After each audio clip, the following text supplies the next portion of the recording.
नमस्कार दोस्तों। आज हम लोगों का आईपीसी का थर्ड लेक्चर है। आज हम लोग क्या देखने वाले हैं? आज हम लोग पढ़ने वाले हैं चैप्टर 4। चैप्टर 4 में क्या है? साधारण अपवाद है। कभी कभी एग्जाम में पूछा जाता है कि साधारण अपवाद आईपीसी के किस चैप्टर में है या चैप्टर 4 क्या चीज़ से संबंधित है। दोनों में से कोई भी पूछा जा सकता है। तो आपको पता होना चाहिए कि आईपीसी का चैप्टर 4 जो है वो साधारण अपवाद से संबंधित है या साधारण अपवाद कहाँ दिया गया है, तो आईपीसी के चैप्टर 4 में दिया गया है। उसके बाद साधारण अपवाद का जब चैप्टर हम लोग देखते हैं तो इसमें देखते हैं कि जो अपवाद खंड है इसका मतलब होता है कि वे मामले या वे कार्य या वे बात जो अगर किसी व्यक्ति द्वारा इसमें दिए गए परिस्थिति में किया जाता है तो वो अपराध नहीं माना जाएगा। अर्थात ऐसा कार्य जिसको अपराध होने से रोक दिया गया है, विधि के द्वारा प्रदान किया गया है कि अगर कोई व्यक्ति ऐसा कार्य करता है तो उसे अपराध नहीं माना जाएगा और उसे दंडित नहीं किया जाएगा। ये कहाँ है? तो चैप्टर 4 में है। चैप्टर 4 का नाम क्या है? साधारण अपवाद। इसमें है 2 प्रकार के अपवाद हैं। पहला है क्षम्य, दूसरा है युक्ति संगत। क्षम्य मतलब क्या होता है? जो विधि के द्वारा क्षम्य घोषित किया गया है। इसके बारे में प्रावधान कहाँ किया गया? धारा 76 से लेकर के धारा 95 तक। यानी धारा 76 से लेकर के धारा 95 तक जितने भी मामले हम पढ़ेंगे वो क्या है? विधि द्वारा क्षम्य है। यानी कि अगर कोई व्यक्ति धारा 76 से लेकर 95 तक में वर्णित कोई कार्य करता है तो उसे किसी अपराध के लिए दोषी नहीं माना जाएगा। अर्थात विधि उसे क्षम्य मानती है और उसे क्षमा प्रदान कर दिया जाएगा और उसे किसी अपराध के लिए दंडित नहीं किया जाएगा। दूसरी तरफ है धारा 96 से लेकर धारा 106। इसको कहा गया है कि ये युक्ति संगत है। ये विधि द्वारा क्षम्य नहीं है, इसको विधि ने क्षमा प्रदान नहीं किया है, लेकिन ये विधि के अंतर्गत इसको युक्ति संगत माना गया है। युक्ति संगत का मतलब ये है कि दिए गए परिस्थिति में अगर कोई व्यक्ति ऐसा कार्य करता है तो वह युक्ति संगत है, रीजनेबल है, और युक्ति संगत होने के कारण उसे अपराध नहीं माना गया है। कहाँ है? धारा 96 से लेकर 106 तक। इसको बोलते हैं सेल्फ डिफेंस, आत्म प्रतिरक्षा। आत्म प्रतिरक्षा ये जो धारा 96 से लेकर धारा 106 है ये आत्म प्रतिरक्षा से संबंधित मामला है और ये क्या है? क्षम्य मामला है जिसको विधि ने क्षमा प्रदान कर दिया है। तो ये इंट्रेंस के लिए बहुत इम्पोर्टेंट है। इंट्रेंस में इसे बहुत ज़्यादा प्रश्न पूछे जाते हैं, खास करके धारा और दृष्टांत और इसके केस लॉ बहुत ज़्यादा पूछे जाते हैं। तो आप इसको अच्छे से पढ़ेंगे और बहुत अच्छे से तैयार करेंगे। जो हम पढ़ाते हैं उसको आप नोट्स बनाते जाइए, एक कॉपी में लिखते जाइए और उसको अच्छे से पढ़ लीजिए। एक बार बुक से देख लीजिएगा और बाद में जब एग्ज़ाम से 1 सप्ताह पहले इसको रिवाइज कर लीजिएगा। ये आपके दिमाग में अच्छे से सेट हो जाएगा, कोई प्रॉब्लम आपको नहीं होगा। और हाँ, यदि हमारे चैनल पे नए हैं तो इसको सब्सक्राइब करें, लाइक करें और शेयर करें, क्योंकि अभी हम यूट्यूब पे नए हैं।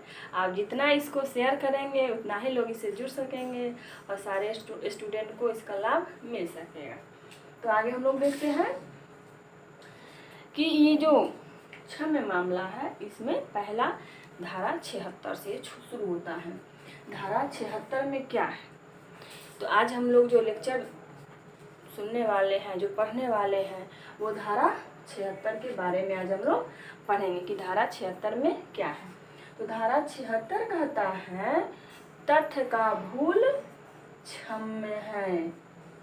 तथ्य का भूल क्षम्य है, विधि का नहीं।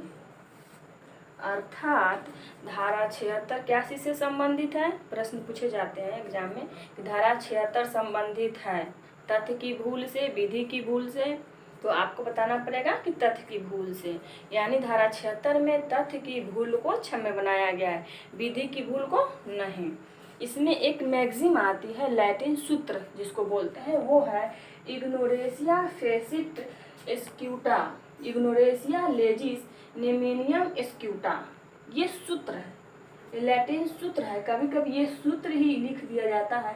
अब पूछा जाता है कि यह सूत्र संबंधित है किस धारा से, तो आपको याद रहना चाहिए कि ये जो सूत्र है धारा 76 से संबंधित है। इस सूत्र का मतलब होता है इग्नोरेसिया फेसिट, यानी कि तथ्य की भूल, स्क्यूटा मतलब क्षम है, इग्नोरेसिया लेजिस यानी विधि का इग्नोरेंस क्षम नहीं है, स्क्यूटा नहीं, मतलब आपका तथ्य से संबंधित अगर भूल करते हैं तो वो क्षम है, लेकिन यदि विधि का भूल होता है तो वो क्षम नहीं है। हम लोग यहाँ पे देखेंगे कि धारा 76 में विधिक प्रावधान क्या है, धारा 76 में लिखा क्या गया है। तो धारा 76 में लिखा क्या गया है वो हम आपको बताते हैं।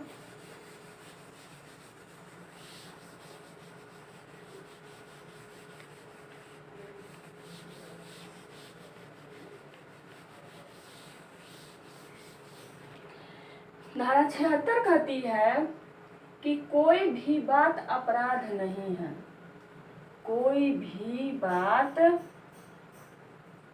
अपराध नहीं है, कोई भी बात अपराध नहीं है। कैसी बात अपराध नहीं है? जो किसी व्यक्ति द्वारा, पहले तो नंबर 2 में, जो किसी व्यक्ति द्वारा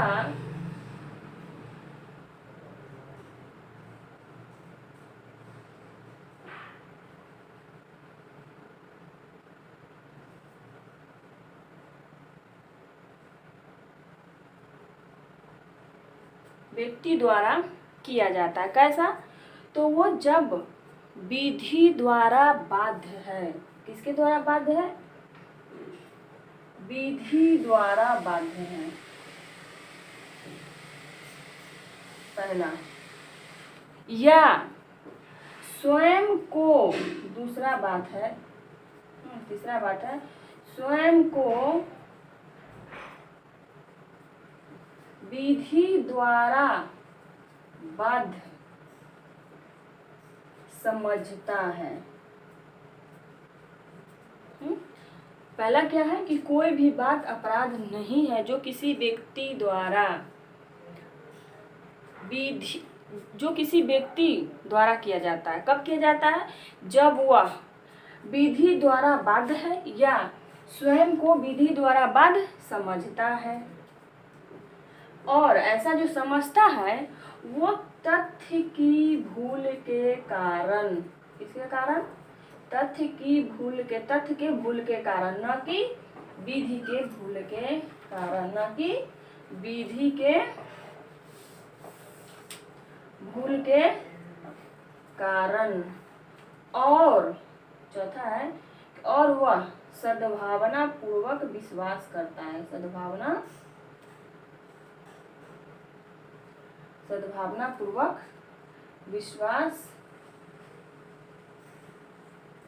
करता है।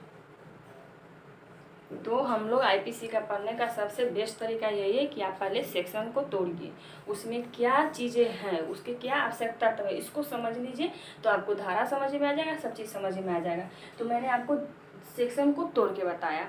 जब आप आईपीसी की धारा 76 पढ़ेंगे तो उसमें यही लिखा हुआ कि कोई भी बात अपराध नहीं है जो किसी व्यक्ति द्वारा, जो विधि द्वारा बाध्य है या स्वयं को विधि द्वारा बाध्य समझता है, ऐसा तथ्य की भूल के कारण, न कि विधि के भूल के कारण, और सद्भावना पूर्वक विश्वास से करता है। ठीक, ये आपका धारा 76 का भाषा है। इसको हमने तोड़ दिया तो क्या निकला? पहला कि कोई भी बात अपराध नहीं है। कब अपराध नहीं है? जब कोई व्यक्ति कोई ऐसा काम करता है जिसे करने के लिए वह विधि द्वारा बाध्य है। पहला तो विधि द्वारा बाध्य है, पहला आवश्यकता था कि विधि द्वारा वो बाध्य हो, या स्वयं को विधि द्वारा बाध्य समझता है। तीसरा, तथ्य के कारण जो भूल होना चाहिए वो तथ्य के कारण, न कि विधि के कारण भूल होना चाहिए। ठीक है। और अंतिम है कि वो सद्भावना पूर्वक विश्वास करता है। विश्वास कैसा होना चाहिए? उसका सद्भावना पूर्वक होना चाहिए। तो ये है धारा 76। अब हम लोग धारा 76 के तत्वों को देखने के बाद हम लोग देखेंगे इसके दृष्टांत को, क्योंकि दृष्टांत एग्जाम में बहुत ज़्यादा पूछे जाते हैं और आपको पता होना चाहिए कि इसका दृष्टांत क्या है।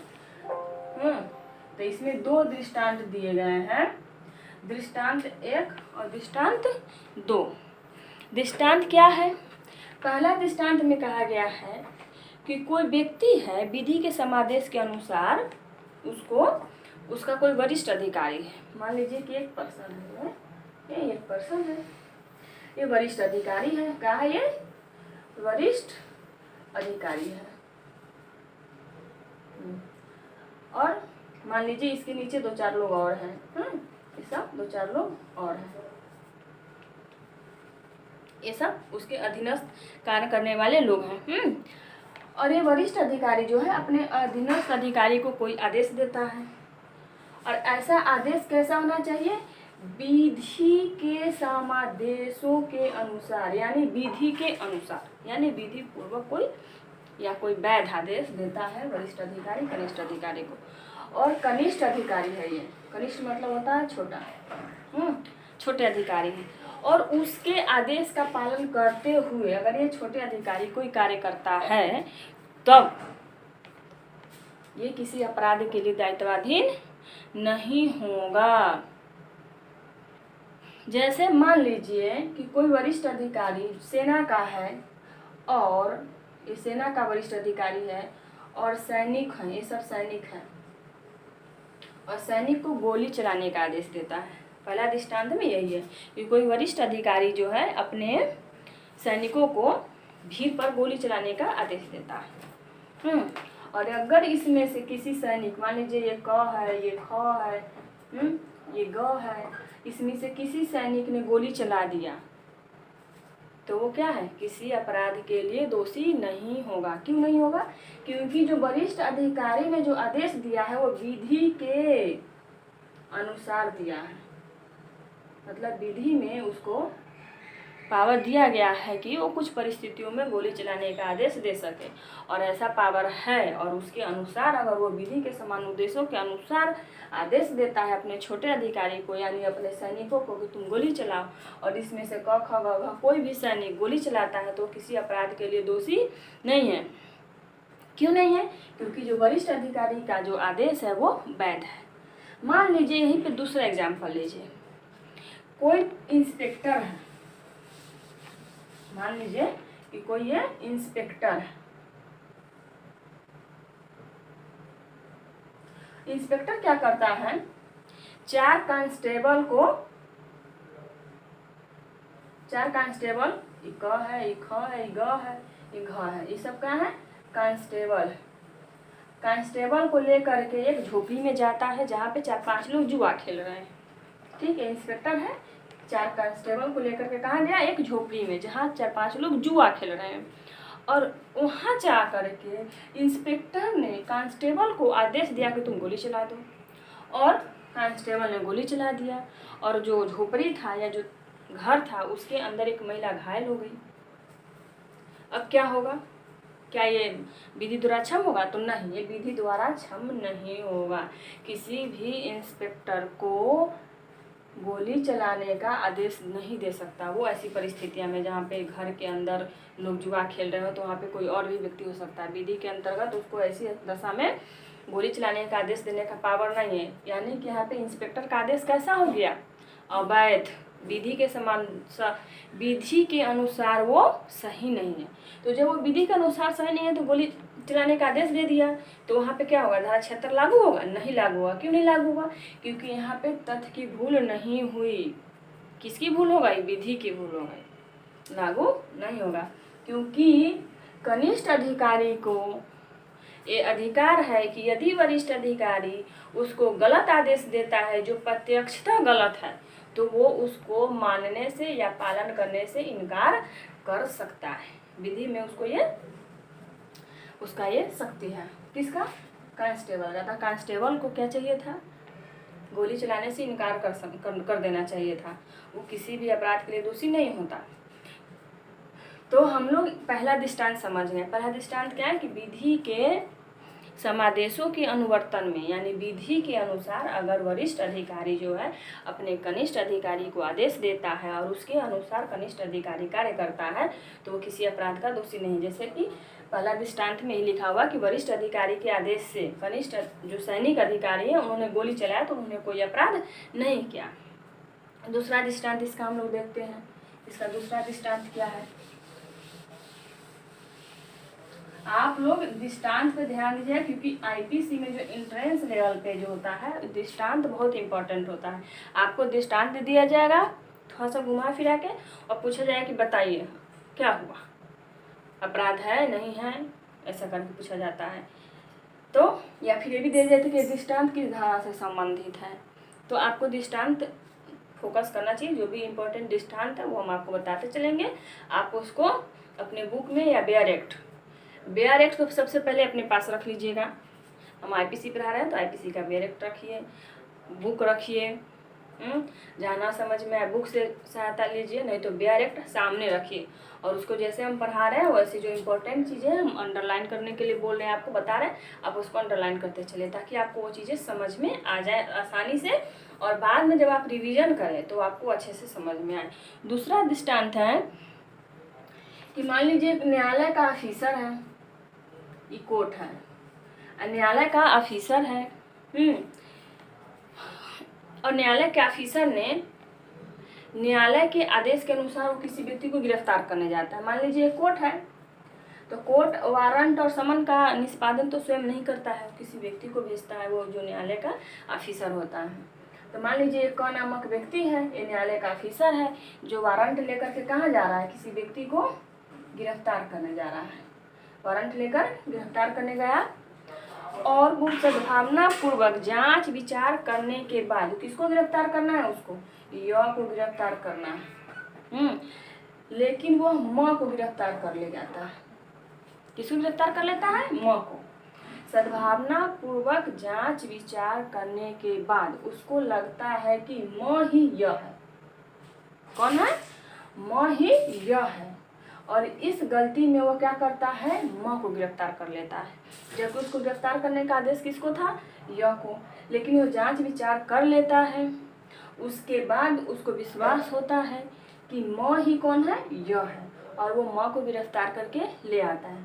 तब क्या ये जो न्यायालय का अधिकारी था या ऑफिसर था या अधिकारी था किसी अपराध के लिए दोषी होगा, नहीं, ये किसी अपराध के लिए दोषी नहीं होगा, क्योंकि वह विधिपूर्ण कार्य को विधिपूर्ण तरीके से कर रहा था। मान लीजिए न्यायालय के आदेश था, उसके हाथ में वारंट था और उसने पूरी सावधानी और जांच पड़ताल किया और उसको विश्वास हुआ कि म ही क्या है, यह है, और उसने म को गिरफ्तार करके ले गया।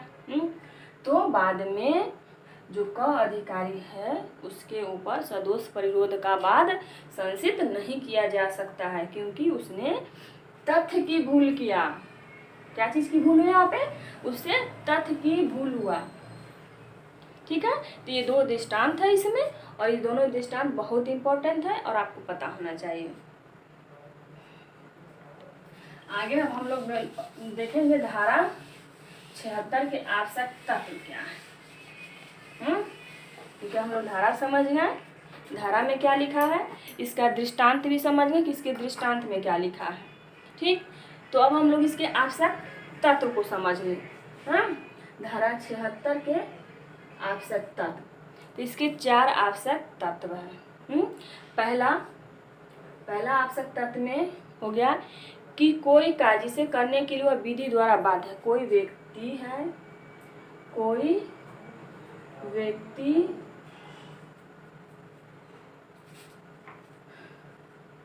किसी कार्य को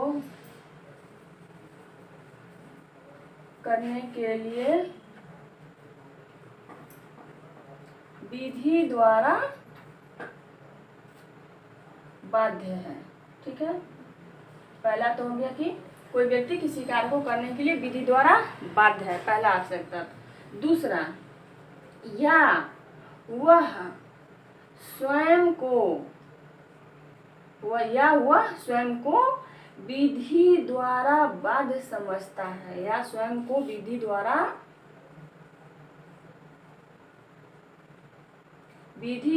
बाध्य समझता है। तीसरा, ऐसा विश्वास तथ्य की भूल के कारण करता है, तथ्य की भूल के कारण, न कि विधि की भूल। और अंतिम है कि ऐसा विश्वास जो होना चाहिए वो कैसा होना चाहिए, विश्वास सद्भाव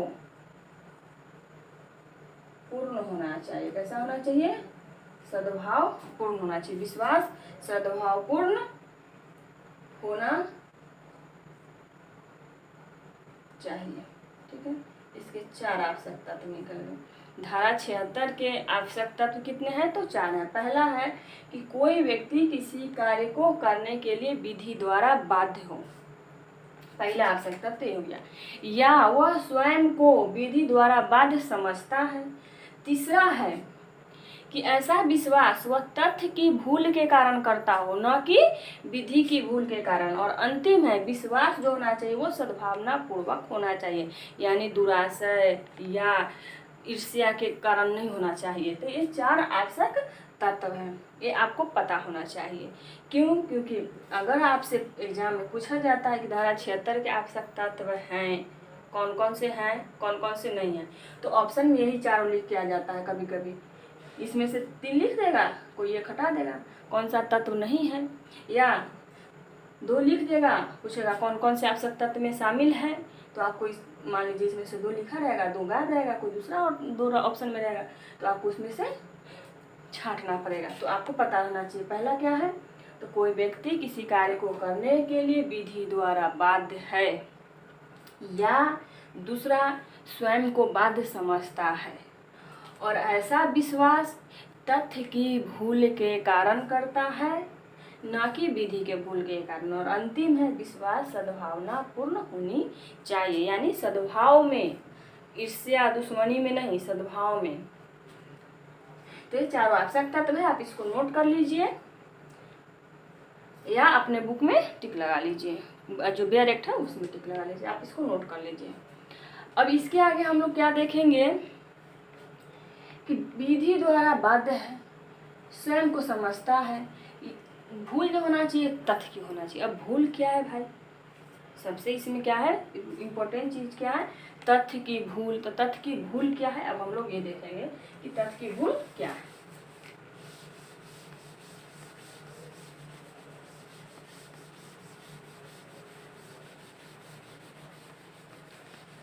तथ्य की भूल क्या है, तो तथ्य की भूल है धारा 76 में। तो तथ्य की भूल का अर्थ समझते हैं। तथ्य की भूल का मतलब होता है एक किसी वस्तु का छाया, जिसको हम यथार्थ में वास्तविक समझ लेते हैं। तथ्य की भूल का मतलब क्या होता है, छाया, जिसको हम वास्तविक समझ लेते हैं।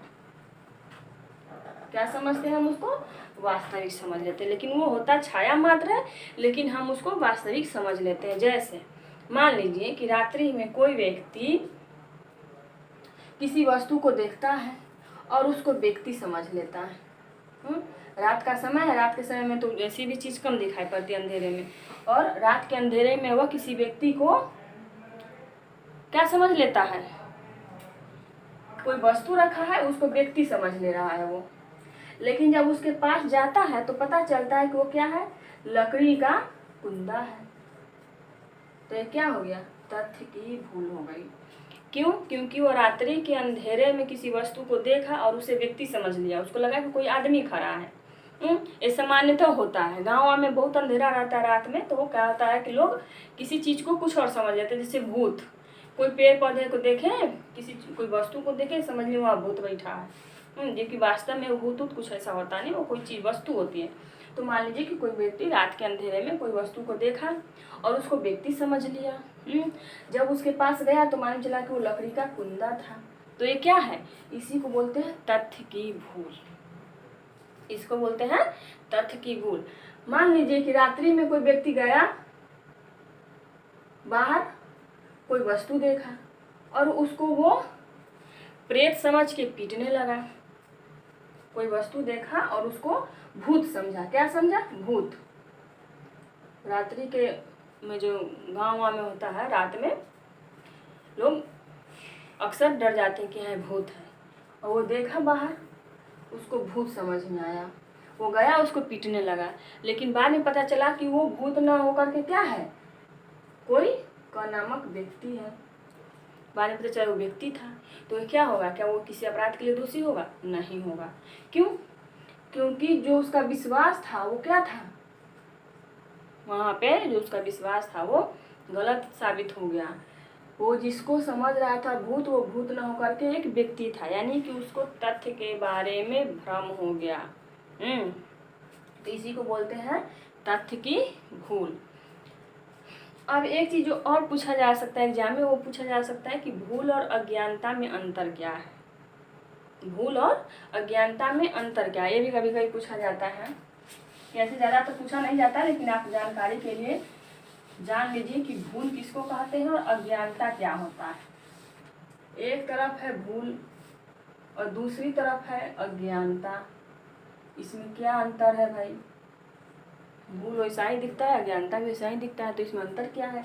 तो यह है भूल और यह अज्ञानता। भूल में क्या होता है कि तथ्य के बारे में हमको जानकारी होता है, लेकिन गलत निष्कर्ष निकालते हैं हम। क्या निकालते हैं? गलत निष्कर्ष। यहाँ पे हमको जानकारी है, लेकिन हम कैसा निष्कर्ष निकाल रहे हैं? गलत निष्कर्ष। जबकि अज्ञानता में क्या होता है, किसी तथ्य के बारे में हमको कोई जानकारी नहीं होता है। यहाँ पे यानी कि ज्ञान का पूर्ण अभाव होता है, ज्ञान का पूर्ण अभाव, यानी हमको तथ्य के बारे में कोई जानकारी नहीं होती है, पूरी बात हम नहीं जानते, मतलब हम उसके बारे में कुछ भी नहीं जानते। ज्ञान का पूर्ण अभाव यानी उसके बारे में कुछ नहीं जानते। तो जब हम उसके बारे में कुछ नहीं जानते तो उसको बोलते हैं अज्ञानता। भूल क्या है? तो हम उसके बारे में जानते हैं कि हाँ ये तथ्य है, लेकिन जो हम निष्कर्ष निकालते हैं वो निष्कर्ष हमारा गलत होता है। ठीक है, तो ये भूल और अज्ञानता में अंतर, ये भी कभी कभी पूछ लिया जाता है। तो भूल से संबंधित धारा कौन कौन है आईपीसी में? कभी कभी ये भी पूछा जाता है, भूल से संबंधित धाराएं आईपीसी में कितनी हैं, या भूल से संबंधित धाराएं हैं कौन कौन है? तो आईपीसी में भूल से संबंधित धारा 2 है। एक तो धारा 76 है जो हम लोग पढ़ रहे हैं, दूसरा है 79 ये दोनों धारा भूल से संबंधित है। तो अगर आपसे पूछा जाए कि भूल से संबंधित धाराएं हैं आईपीसी में, तो आप दोनों को लेकर चलेंगे, ये और ये दोनों भूल से संबंधित है। ठीक है, दोनों में तथ्य की भूल है, दोनों तथ्य की भूल से संबंधित है। ये इसमें तो हम लोग देखें कि क्या है, तो इसमें विधि द्वारा बाध्य है, और इसमें हम लोग आगे देखेंगे कि इसमें कोई व्यक्ति अपने को न्यायोचित समझता है। विधि द्वारा कोई काम करने के लिए स्वयं को न्यायोचित समझता है और उसके अनुसार वो कार्य कर देता है, जबकि वो कार्य गलत हो जाता है। तो ये धारा 79 में हम लोग देखेंगे। अब इस पे आता है कि इम्पोर्टेंट केस क्या है, क्योंकि आपसे एग्जाम में इम्पोर्टेंट केस ज़्यादा पूछे जाते हैं। धारा 76 से संबंधित केस, तो इस पे केस क्या क्या है ये आपको जानना बहुत ज़रूरी है, क्योंकि इस पे केस जो है एग्जाम में बहुत ज़्यादा पूछे जाते हैं। इसलिए जो सबसे इम्पोर्टेंट केस है वो है आर बनाम प्रिंस का। सबसे इम्पोर्टेंट और लीडिंग वो है आर बनाम प्रिंस।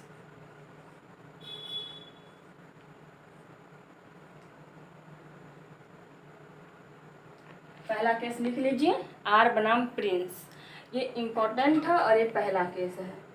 इसमें फैक्ट क्या था इसको थोड़ा सा जान लीजिए। इसमें जो प्रिंस नाम का, हेनरी प्रिंस नाम का जो एक व्यक्ति होता है, वो एक लड़की को जो 16 साल से कम उम्र की होती है उसको पिता के संरक्षण से भगा ले जाता है।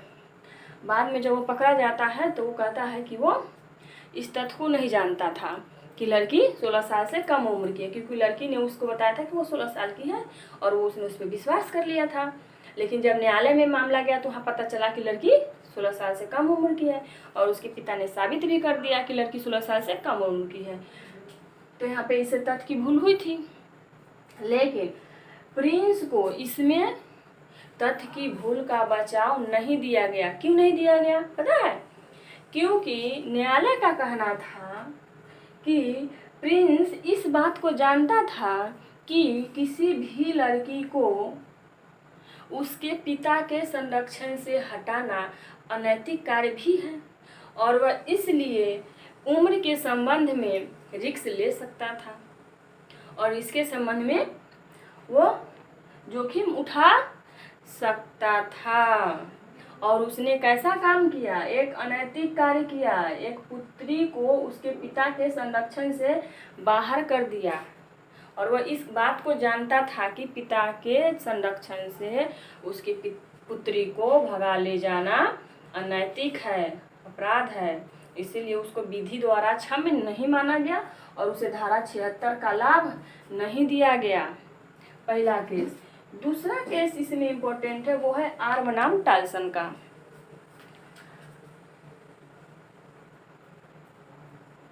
आर बनाम टाल्सन, ये बहुत इम्पोर्टेंट केस है।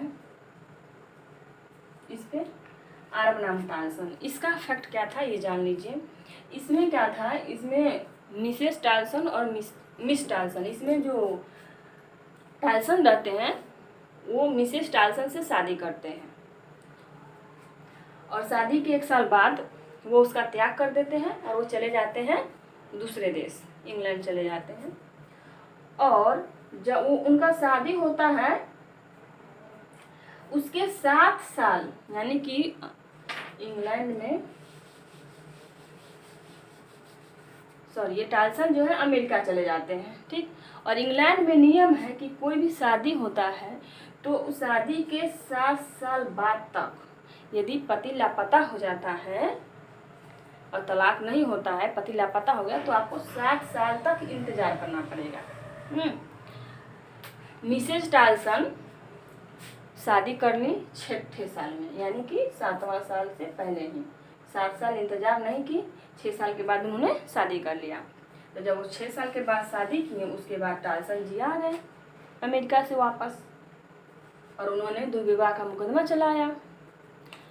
तो कोर्ट के समक्ष मिसेस टाल्सन ने क्या कहा, श्रीमती टाल्सन ने क्या कहा कि उन्होंने पूरी जांच पड़ताल की और उनके परिवार वालों ने बताया कि वह अमेरिका जाने वाले जहाज के साथ अमेरिका जा रहा था और जो जहाज पानी में डूब गई और वह उसमें मारा गया।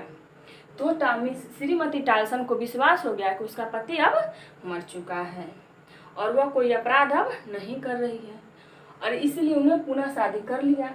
और जिस व्यक्ति से उन्होंने पुनः शादी किया उसको भी सारी घटना और सारी परिस्थिति के बारे में बताया गया और शादी खुले माहौल में हुआ। तो श्रीमती टाल्सन को किसी अपराध का दोषी नहीं माना गया और उनको धारा 76 का लाभ दिया गया क्योंकि उन्होंने सद्भावनापूर्वक तथ्यों पर विश्वास करके दूसरा विवाह किया था। तो ये इम्पोर्टेंट केस है दूसरा, आर बनाम टाल्सन। तीसरा केस है वो है सिराज बनाम डी रूट जेन का। ये भी बहुत इम्पोर्टेंट केस है, लिख लीजिएगा और याद रखिएगा। वो है सिराज बनाम डी रूट जेन, सिराज बनाम डी रूट जेन का केस है। ये केस बहुत इम्पोर्टेंट है। इसमें क्या हुआ था कि एक लाइसेंसधारी शराब विक्रेता था और वह एक सिपाही को जो ड्यूटी पे था उसको शराब दे दिया और इंग्लैंड में विधि है, व्यवस्था है कि जो भी ड्यूटी पे जो सिपाही होते हैं, पुलिसकर्मी होते हैं, उनको कोई भी लाइसेंसधारी शराब विक्रेता शराब नहीं देगा, यानी शराब का विक्रय नहीं करेगा। किसको? तो जो ऑन ड्यूटी है। तो सिराज बनाम डी रूट जेन के केस में क्या हुआ कि एक लाइसेंसधारी शराब विक्रेता ने एक सुरक्षा गार्ड को शराब दे दिया और वो जो सुरक्षा गार्ड था, जो सिपाही था, उसके यहाँ अक्सर आता था, शराब खरीदता था और जो सुरक्षा गार्ड था वो अपने शरीर पे एक आमलेट होता है जो कि सुरक्षा गार्ड ऑन ड्यूटी रहते हैं तो उसको वो लगाए रहते हैं। जो व्यक्ति था वो आमलेट हटाया हुआ था जिसके वजह से शराब विक्रेता को यह संभावना हुआ या वो अनुमान किया कि ये ड्यूटी ख़त्म करके आया है और वह उसे पूछा नहीं कि वह क्या ऑन ड्यूटी क्या ऑफ ड्यूटी, और उसको वो शराब दे दिया, और इसके लिए उसको जो लाइसेंसधारी शराब विक्रेता था उस पर केस हो गया। तो न्यायालय में विक्रेता ने कहा कि मुझे इस तथ्य का ज्ञान नहीं था कि वह ड्यूटी पे है, और उसे धारा 76 का लाभ दिया गया क्योंकि वो आमलेट नहीं पहने हुआ था, और वो हमेशा वहाँ से शराब लिया करता था, वहाँ पे पिया करता था। तो इस धारा में उसको धारा 76 का लाभ मिला इस केस में, क्योंकि शराब विक्रेता जो था वो सद्भावनापूर्ण विश्वास के साथ कार्य कर रहा था कि वह आमलेट नहीं पहने हुआ है, इसका मतलब कि वो ड्यूटी अपना खत्म कर चुका है। चौथा इस पे केस है वो है गोपालिया बनाम कन्हैया। चौथा केस है, एक इम्पोर्टेंट है, याद रखिएगा, गोपालिया बनाम कन्हैया। ये दृष्टांत एक पर आधारित है। इसमें क्या हुआ था कि पुलिस जो होता है शिकायतकर्ता को ही वारंट के साथ गिरफ्तार करके ले आता है, इस विश्वास से कि यही अपराधी व्यक्ति है, जबकि वो अपराधी व्यक्ति वो नहीं होता, वो तो शिकायतकर्ता होता है। इसमें पुलिस क्या करता है, शिकायतकर्ता को ही अपराधी समझ करके गिरफ्तार करके ले आती है, और शिकायतकर्ता उस पर सदोष परिदोष के लिए केस लाता है। तो न्यायालय में पुलिस कहता है कि उसने सद्भावनापूर्वक और युक्तियुक्त जांच करके और यह विश्वास करके कि यही अपराधी व्यक्ति है, वो उसको गिरफ्तार कर लिया था, और तब वो अपराध का दोषी नहीं है, और इसको धारा 76 का लाभ दिया जाता है। तो ये भी इस पे बहुत इम्पोर्टेंट केस है जो आप याद रखिएगा। एक और केस है वो है विशंभर कहार का।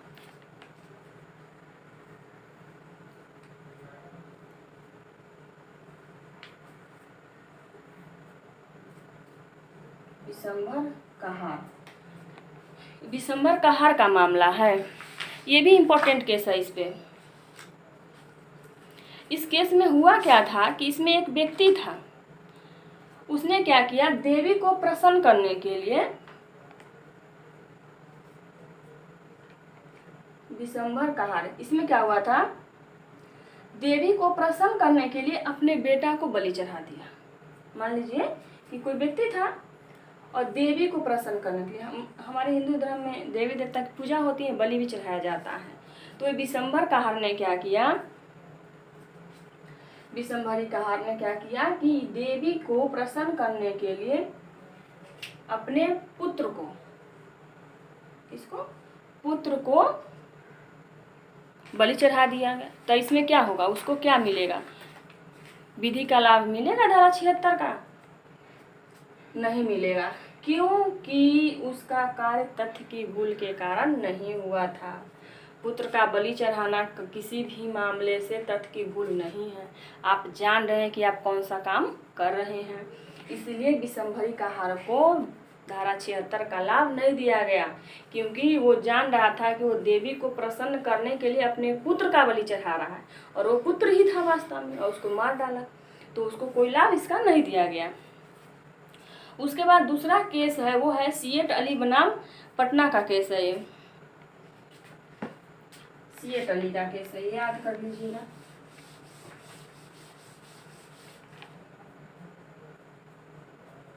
सियट अली पटना का केस है, सियट अली का ये पटना का केस है।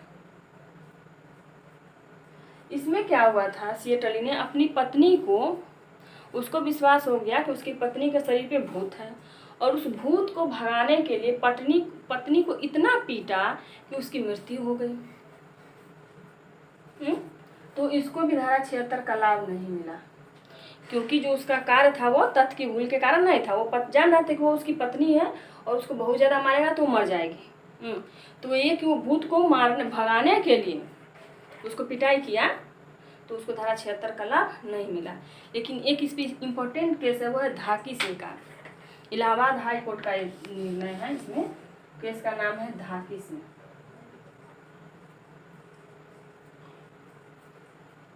ये इलाहाबाद हाई कोर्ट का केस है, इलाहाबाद हाई कोर्ट ने इसको डिसाइड किया था।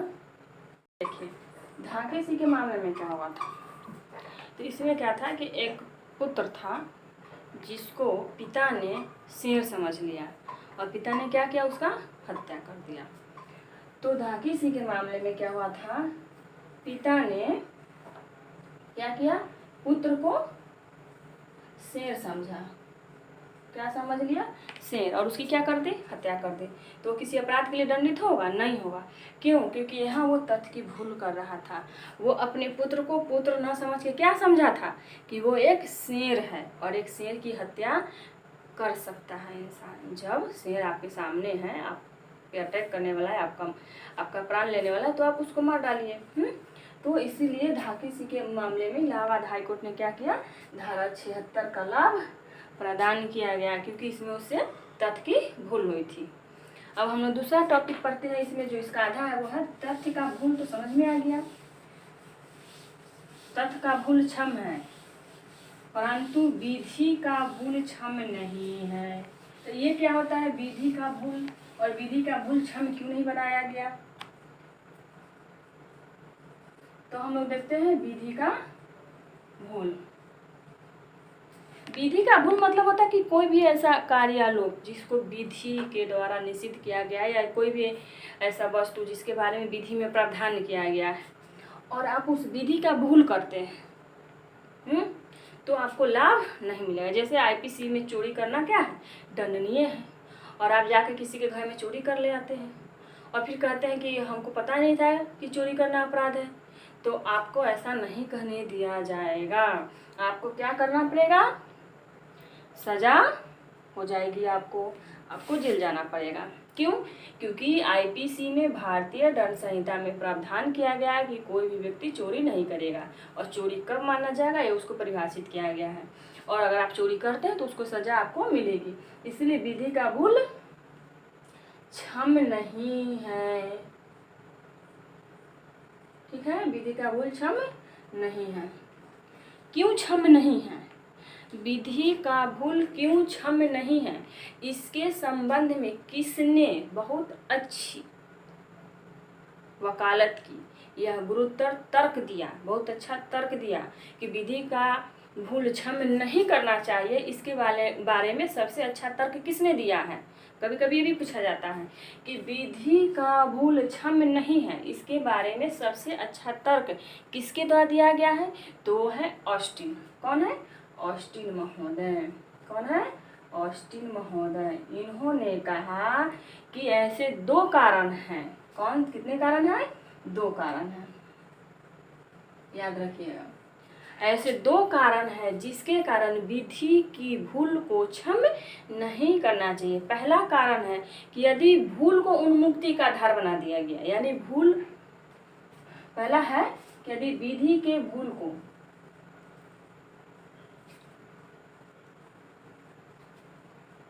उन्मुक्ति का आधार बना देगा, उन्मुक्ति मतलब दोषमुक्ति का आधार बना दिया गया, तो क्या होगा,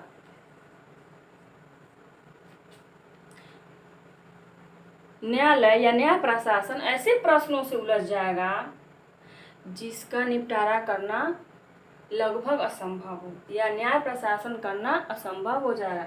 क्योंकि विधि के भूल को उन्मुक्ति का आधार जब बना दीजिएगा तो न्याय प्रशासन में बहुत सारे प्रश्न उठ के आ जाएंगे, जिसका खोजना और जिसको निपटाना एक बहुत बड़ा लंबा प्रोसेस होगा, और बात क्या हो जाएगा, अंतहीन हो जाएगा, और बात जो कोई भी बात संचित होगा वो तुरंत निपट ही नहीं पाएगा, उसको एक केस को निपटने में बहुत साल लग जाएंगे, और न्याय प्रशासन क्या हो जाएगा, विफल हो जाएगा।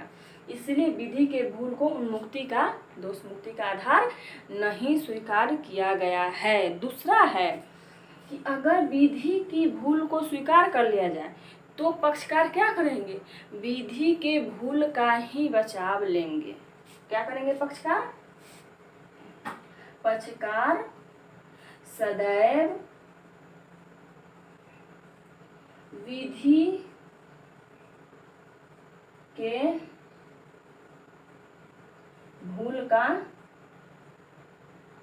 तर्क या बचाव लेंगे। ठीक है, क्या करेंगे, विधि के भूल का बचाव लेंगे। वो हमेशा यही कहेंगे, कोई भी केस होगा तो कहेंगे न्यायाधीश के सामने, माय लॉर्ड मुझे तो इसके बारे में पता ही नहीं था कि ये ऐसा कोई विधि बना हुआ और ये अपराध है।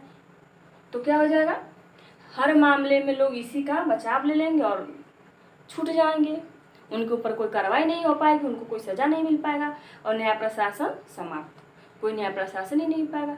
इसलिए ऑस्टिन महोदय ने कहा कि ऐसा 2 कारण है जिसके वजह से हम विधि की भूल को क्षमा प्रदान नहीं कर सकते हैं। पहला कि यदि विधि के भूल को उन्मुक्ति का आधार बनाया गया तो न्याय प्रशासन समाप्त हो जाएगा, न्याय प्रशासन सही ढंग से काम नहीं कर पाएगा। और दूसरा है कि यदि विधि के भूल को अगर बचाव में एक्सेप्ट किया गया तो सारे पक्षकार इसी का तर्क पेश करके अपना बचाव करना चाहेंगे, इसलिए इसको एक्सेप्ट नहीं किया गया।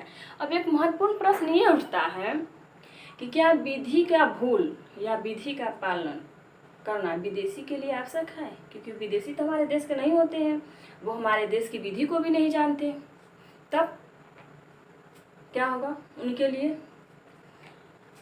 तो विदेशी जो हमारे देश के नागरिक नहीं हैं उनसे भी अपेक्षा की जाती है कि जब वो हमारे देश में आए तो हमारी विधियों को जान लें। पहले आने से पहले वो हमारे देश की विधि को क्या करें, जान ले, क्योंकि वो आकर के यदि कहते हैं कि विधि का भूल हो गया, मुझे विधि के बारे में नहीं पता था, तो उनको क्षमा प्रदान नहीं किया जाएगा। यानी उनको भी अगर विधि का भूल करते हैं तो सज़ा मिलेगी, दंड दिए जाएंगे। तथ्य का भूल उनको भी क्षमा प्रदान होगा, क्योंकि तथ्य का भूल नागरिक के द्वारा किया जाए चाहे विदेशी के द्वारा किया जाए, बात बराबर है। लेकिन विधि का भूल ना तो नागरिक कर सकता है न ही विदेशी कर सकता है, कोई भी व्यक्ति करता है तो उसको सज़ा मिलेगी ही। तो ये हम लोग धारा 76 पढ़ रहे थे। धारा 76 पे हम लोग पहले सबसे पहले दिए कि धारा 76 है क्या। तो ये विधि की भूल को नहीं यानी तथ्य की भूल को क्षमा प्रदान करता है। एक बात तो हम लोग ये सीख लिए, उसके बाद इसके आवश्यक तथ्य देखें। इसके 4 आवश्यक तथ्य हैं, क्या क्या कि इसमें कोई व्यक्ति है जो किसी कार्य को करने के लिए विधि द्वारा बाध्य है या विधि द्वारा स्वयं को बाध्य समझता है। तीसरा, ऐसा जो विश्वास करता है वो विधि के तथ्य की भूल के कारण करता है। ऐसा विश्वास किस पे करता है, तथ्य की भूल के कारण करता है, न कि विधि के भूल के कारण। चौथा, विश्वास सद्भावना पूर्वक होना चाहिए। विश्वास कैसा होना चाहिए, सद्भावना पूर्वक। तो हम लोग इसमें सद्भावना पूर्वक के बारे में थोड़ा सा बात कर लेते हैं कि सद्भावना पूर्वक क्या है। तो सद्भावना की परिभाषा जो है धारा 52 में दी गई है। सद्भावना की परिभाषा कहाँ दी गई है, धारा 52 में। धारा 52 में कहा गया है कि सम्यक सतर्कता और ध्यान के साथ कैसे करना चाहिए कोई काम, सम्यक सतर्कता और ध्यान के साथ। जो धारा 52 है उसकी जो लैंग्वेज है, भाषा है, वो निगेटिव है, इसलिए हम आपको पॉजिटिव वे में बता रहे हैं कि पॉजिटिव में उसका क्या अर्थ है। उसमें कहा गया है कि कोई भी कार्य सद्भावना पूर्वक किया गया नहीं माना जाएगा जब वो सम्यक सतर्कता और ध्यान के द्वारा न किया गया हो।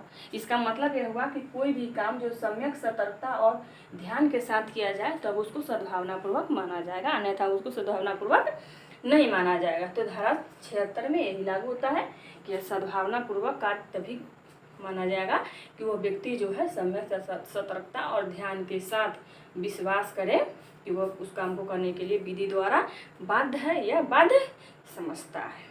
और इसमें अगर वो गलती होता है तो वो कैसी गलती होनी चाहिए, तथ्य की, तब तो वो धारा 76 के अंतर्गत क्षम्य होगा। धारा 76 में उसको क्या कर दिया जाएगा, क्षम्य कर दिया, यानी क्षमा प्रदान कर दिया जाएगा, अन्यथा उसको दंडित किया जाएगा। तो ये धारा 76 हम लोग का खत्म हुआ। आप इसको अच्छे से तैयार कर लीजिएगा, ज़्यादा से ज़्यादा हो सके इसको शेयर करिएगा ताकि ज़्यादा लोग तो पहुँच सके और सारे स्टूडेंट इसका लाभ उठा सके। धन्यवाद।